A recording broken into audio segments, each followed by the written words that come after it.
मैं जितेंद्र सिंह राजपुरी अपनी wave optics lectures की सीरीज का चौथा वीडियो आपके सामने लेकर के हाजिर हूँ। अगर आपने हमारे पहले 3 वीडियो इस सीरीज के नहीं देखे तो मेरी रिक्वेस्ट है कि आप इस वीडियो से पहले उन 3 वीडियोस को मेरे चैनल पर सर्च करके जरूर देख लीजिए। हम पिछले 3 जो लेक्चर्स थे उनमें बात कर चुके हैं कि लाइट की जो वेव नेचर का प्रिंसिपल हाइगेंस ने दिया था, वो हाइगेंस का प्रिंसिपल जो है वो कितना इफेक्टिव था और उससे क्या क्या एप्लीकेशन हमने देखे।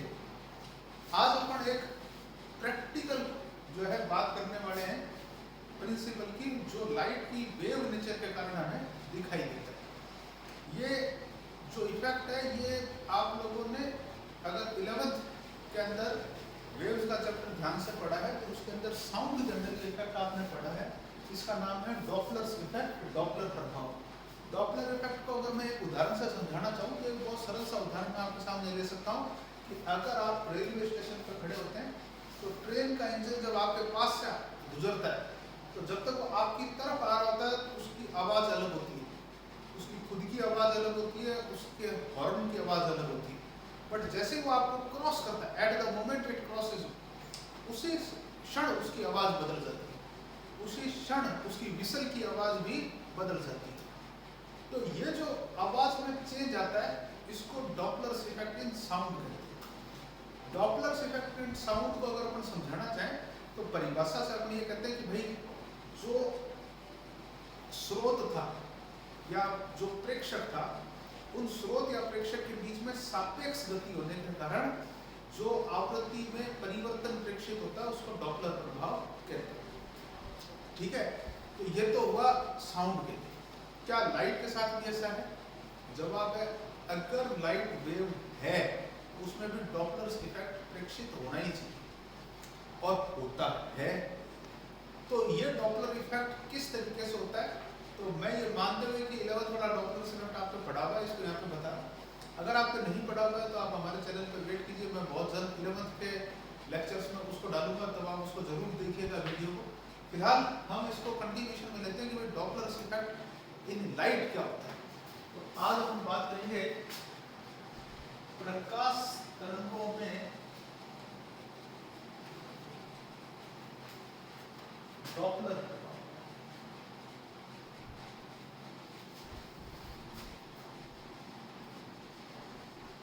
डॉपलर्स इफेक्ट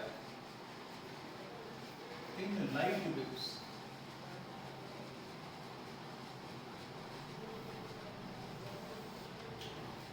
अब ये लाइट वेव्स के अंदर डॉपलर इफेक्ट क्या होता है, कैसा होता है, उसको समझने के लिए मैं इसकी पहले परिभाषा बताना चाहूँगा आपको। आप इसकी जो है परिभाषा लिखिए।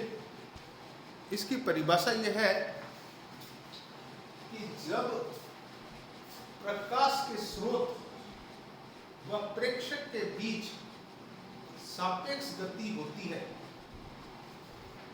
तो प्रकाश की आवृत्ति में या तरंग दैर्ध्य में परिवर्तन का प्रेक्षित होना डॉपलर प्रभाव कहलाता है। चेंज इन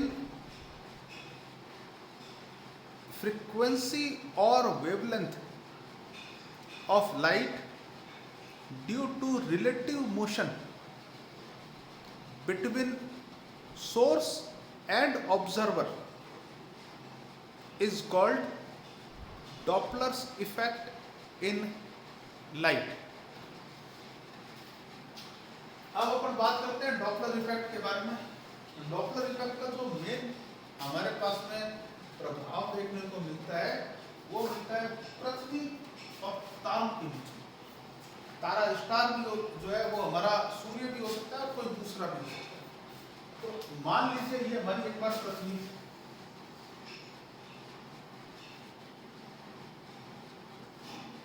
ठीक है, इस पर आप बैठो, ये सामने कोई भी स्टार है, कोई भी तारा है, ये इनको मिलाने वाली रेखा है। अब ये जो तारा है, ये तारा इस आपकी जो लाइन है उससे किसी कोण पर जा रहा है v वेग से, किसी भी वेग से जा रहा है, मान लो थीटा पर, तो आपका जो इसके अंदर वेग आएगा, वेग के दो घटक आ सकते हैं। पहला उधर का घटक v cos थीटा और इधर का घटक v sin। मान लो जो लाइट यहां से इसने निकाली थी, तारे से जस्ट निकली थी, तब उसकी वेवलेंथ थी लैम्डा और फ्रीक्वेंसी थी न्यू। मगर जब ये यहां पहुंची तो इसको जो फील हुई वो फील हुई लैम्डा डैश और न्यू डैश। जो आपका फॉर्मूला होता है डॉपलर्स इफेक्ट का,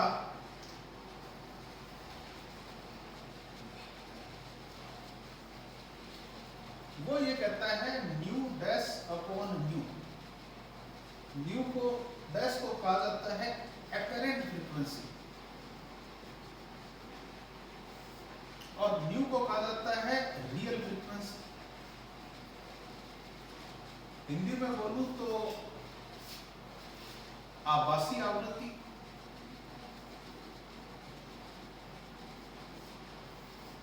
और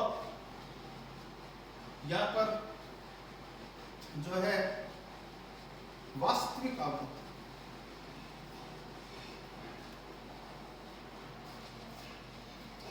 डॉपलर इफेक्ट का फॉर्मूला ये कहता है, डॉपलर प्रभाव का फॉर्मूला ये कहता है कि apparent frequency upon real frequency का जो फॉर्मूला होता है, ये फॉर्मूला बराबर होता है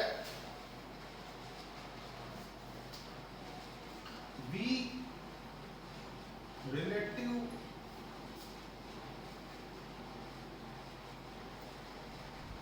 wave observer v relative wave source. Hindi में बोले हैं तो तरंग का प्रेक्षक के सापेक्ष वेग,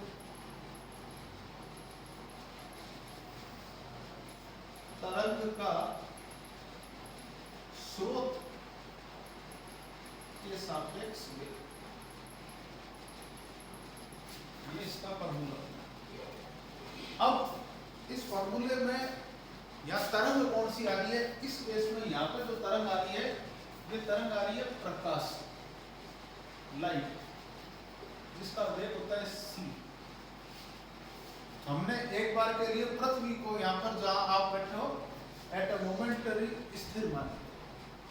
अगर पृथ्वी स्थिर है तो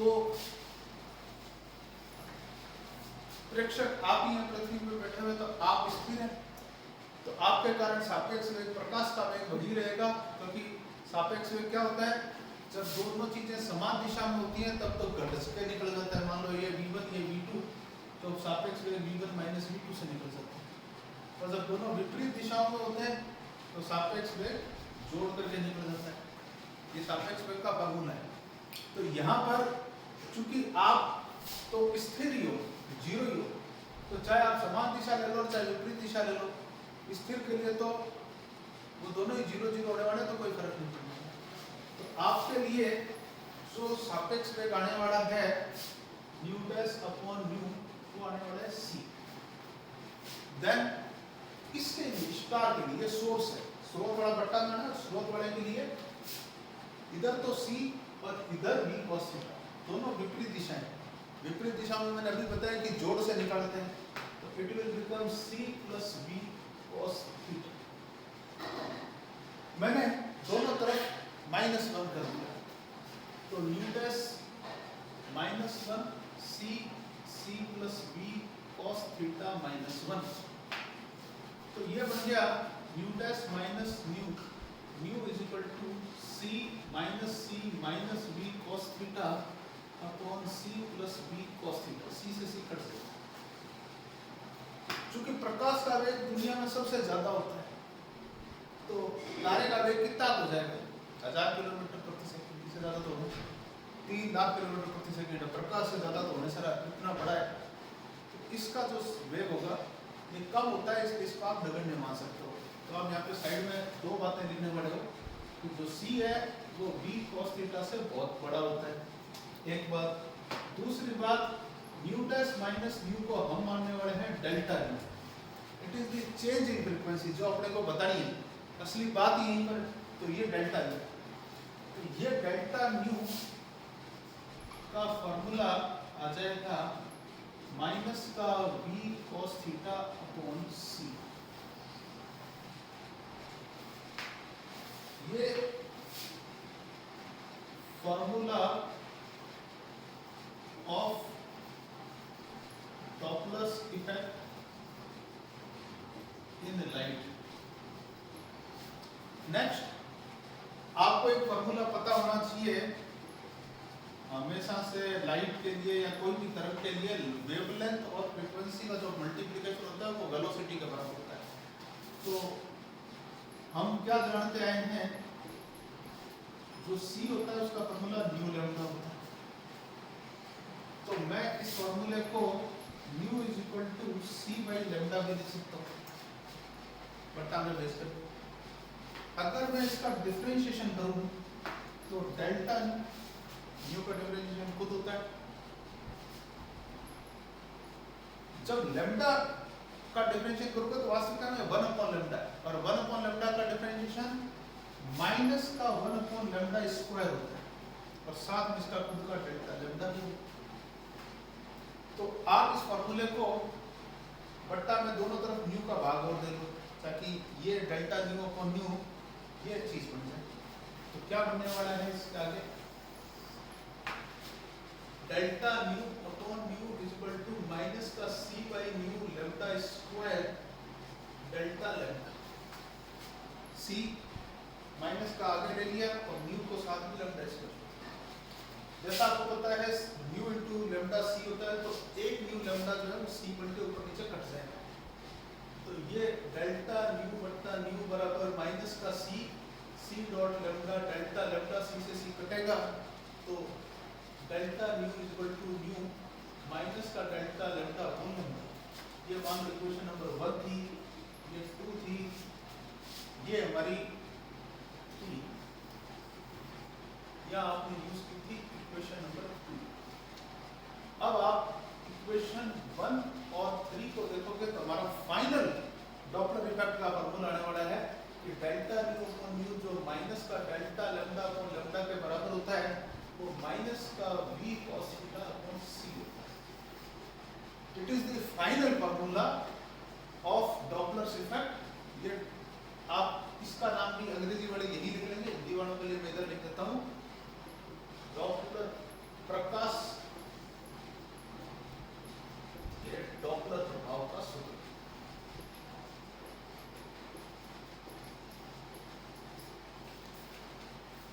आप जो है अपना वीडियो यहाँ पर इस जगह पर पॉज करके इस फॉर्मूले को नोट करेंगे। अब हम साथ में बात आगे करने वाले हैं कि डॉपलर इफेक्ट का कोई प्रैक्टिकल यूज है क्या हमारे लिए। तो प्रैक्टिकल इसका यूज है, क्या यूज है उसकी बात करते हैं।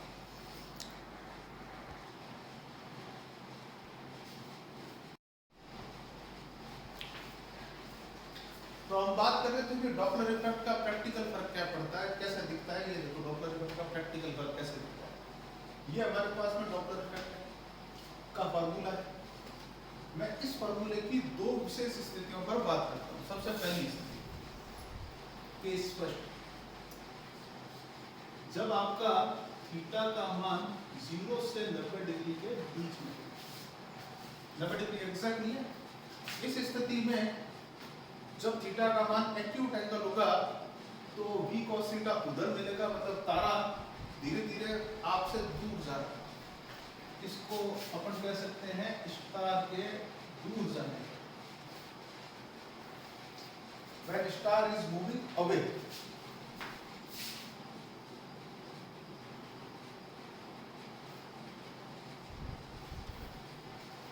इस स्थिति में क्या होगा, मैथमेटिक्स अगर आप जानते हो तो आपको पता है इस स्थिति में cos थीटा का मान पॉजिटिव है। 90 डिग्री तक जब एंगल का मान होता है तो cos थीटा पॉजिटिव होता है। cos थीटा का पॉजिटिव होने का मतलब ये वाली चीज जब पॉजिटिव है तो ये वाली चीज नेगेटिव है। तो आप इसको एक बार के लिए मत देखो, आपको पता चलेगा अगर ये चीज नेगेटिव है तो डेल्टा न्यू का मान भी कैसा आने वाला है, नेगेटिव। तो डेल्टा न्यू का मान आने वाला है नेगेटिव। और अगर आप इसको भूल जाओ तो ये सामने वाली चीज अगर नेगेटिव तो माइनस से माइनस कट जाएगा और डेल्टा लैम्डा कैसा आने वाला है, पॉजिटिव। तो डेल्टा लैम्डा कैसा आने वाला है, पॉजिटिव। जब ये नेगेटिव है इसका मतलब फ्रीक्वेंसी जो है वो घटने वाली है, और ये पॉजिटिव है इसका मतलब वेवलेंथ जो है वो बढ़ने वाली है। अगर आप विव गियर को याद करें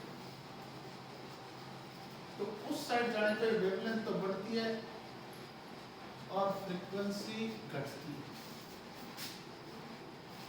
यहाँ 3800 एंगस्ट्रॉम या 7800 एंगस्ट्रॉम होता है। तो आपको पता चलेगा जिस ऑर्डर में अपन जा रहे थे ये वही ऑर्डर है। चूंकि ये किस किनारे की तरफ जा रही है, रेड किनारे की तरफ जा रही है, इसलिए इस घटना को कहा जाता है रेड शिफ्ट।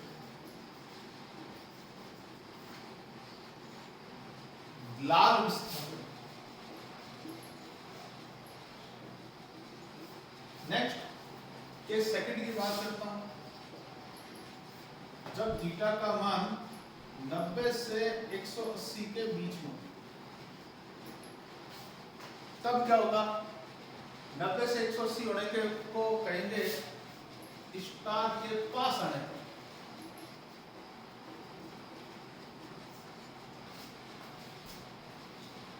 स्टार जो है बी जो है उसका थीटा का मान ऑब्ट्यूज एंगल है, बड़ा है। तो बड़ा कब हो सकता था, जब यूं।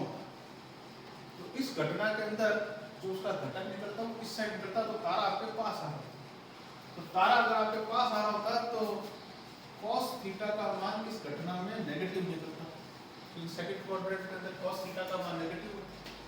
ये नेगेटिव होता तो ये चीज प्लस की हो जाती, और अगर ये प्लस की हो जाती तो डेल्टा न्यू प्लस का और डेल्टा लैम्डा माइनस का निकलता। इसका मतलब इस बार फ्रीक्वेंसी बढ़ने वाली थी और वेवलेंथ घटने वाली थी। अगर आप विब गियर को याद करोगे तो विब गियर में इधर जब आते हैं उल्टा, तब वेवलेंथ कम होती है और फ्रीक्वेंसी बढ़ती है। तो ये घटना इधर ला रही है। इसको नाम वैसे तो वॉयलेट कहना चाहिए, मगर मैं हमेशा से कहता रहा हूँ कि वॉयलेट जो होता है वो बहुत कम वेवलेंथ का होता है, इसीलिए वॉयलेट कलर अपने को दिखाई नहीं देता। तो ये वॉयलेट कलर के बहुत कम शेड्स होते हैं, इसलिए इसका नाम इनमें से। तो आमतौर पर इसको कहा जाता है ये नीला आसमानी, अपने ये लगभग सारे नीले कलर ही, इसलिए इसको कहा जाता है ब्लू शिफ्ट। इसका नाम है ब्लू शिफ्ट, जिसको वॉयलेट शिफ्ट भी कई बार कहा जाता है, क्योंकि ओरिजिनली तो इसका नाम वॉयलेट शिफ्ट ही है, ज्यादा पॉपुलर इसका नाम ब्लू शिफ्ट दिया जाता है। नीला विस्थापन या बैंगनी विस्थापन।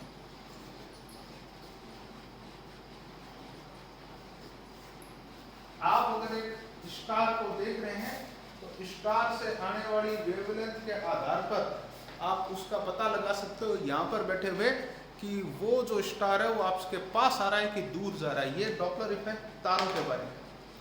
मगर डॉपलर इफेक्ट का उपयोग यहाँ खत्म नहीं होता है, असली बात तो अब शुरू होती है। जो डॉपलर इफेक्ट है वो सबसे ज़्यादा पृथ्वी पर काम आता है, कहाँ पे, रेडार।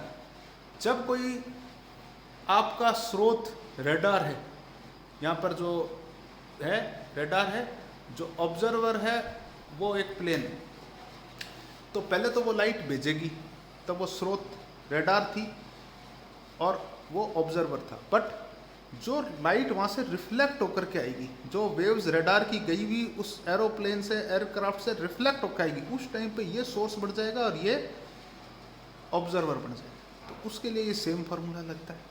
इस सेम फार्मूले के लगते ही, इस सेम फार्मूले के लगते ही वो जो उन्होंने वेवलेंथ भेजी थी वो तो उनको पता थी, और जो वेवलेंथ आई वो उस फार्मूले से उन्होंने कैलकुलेट कर ली। जैसे उन्होंने कैलकुलेट की तो उनको v और cos थीटा दोनों पता चल जाते हैं। वो चाहे हो सकता है अभी तक दुश्मन देश के बॉर्डर के अंदर ही पड़ा होगा, मगर अब उनको पता है कि वो हमारे पास आ रहा है या हमसे दूर जा रहा है। नेक्स्ट, इसी का उपयोग सोनार में भी किया जाता है। सोनार के अंदर जो एक पनडुब्बी या सबमरीन या शिप, जहाज, इस टाइप की जो चीज़ें हैं वो जब चलती हैं तो समुद्र में कोई बड़ी मछली, कोई पहाड़, कोई हिमखंड, कोई आइसबर्ग सामने पड़ा हो तो उससे टकरा नहीं जाए इसलिए उसमें से वेव्स भेजी जाती है। इवन जो युद्ध पोत होते हैं लड़ाई करने के लिए, वो तो सामने दुश्मन का कोई युद्ध पोत या दुश्मन की सबमरीन नहीं हो इसलिए भी भेजते हैं। तो वो सामने वाली चीज़ से जब वो लाइट टकरा के वापस यहाँ पे आती है तो इसी फार्मूले की सहायता से, डॉपलर इफेक्ट की सहायता से ही उनको पता चल पाता है कि वो हमारे पास आ रहा है कि दूर जा रहा है कि किधर जा रहा है। और उसकी एग्जैक्ट लोकेशन का पता लगने पर वो अपना रास्ता बदल करके निकल जाते हैं। तो ये हमारे पास में इसी तरीके का उपयोग है। रिसेंटली आपने इन दिनों जो है अगर कहीं पे सुना हो आयरन डोम का नाम, अभी इजराइल पर जो है फिलिस्तीन ने जब मिसाइल्स फेंकी थी तो आयरन डोम के काम का सिद्धांत भी काफ़ी हद तक इसी सिद्धांत पर बेस्ड है। जब मिसाइल पास में आ रही होती है तो आयरन डोम से निकलने वाली वेव्स को पता चलता है कि वो आ रही है, इस दिशा में आ रही है, तो एग्जैक्ट उसकी लोकेशन का पता लगाते हैं और सामने से मिसाइल फायर करके उस मिसाइल को हवा में ही नष्ट कर दिया जाता है। तो ये भी रिसेंटली आपके सामने जो इफेक्ट है देखने के लायक, ये इसके अंदर यूज होता है। तो मैं उम्मीद करता हूँ कि आपने हमारे वीडियो को जो है अच्छे से समझा होगा। आप हमारे चैनल को लाइक और सब्सक्राइब ज़रूर कीजिए, और तब तक जब तक आपकी स्कूलें खुलती है तब तक आप हमारे चैनल के थ्रू पढ़ाई करते रहें।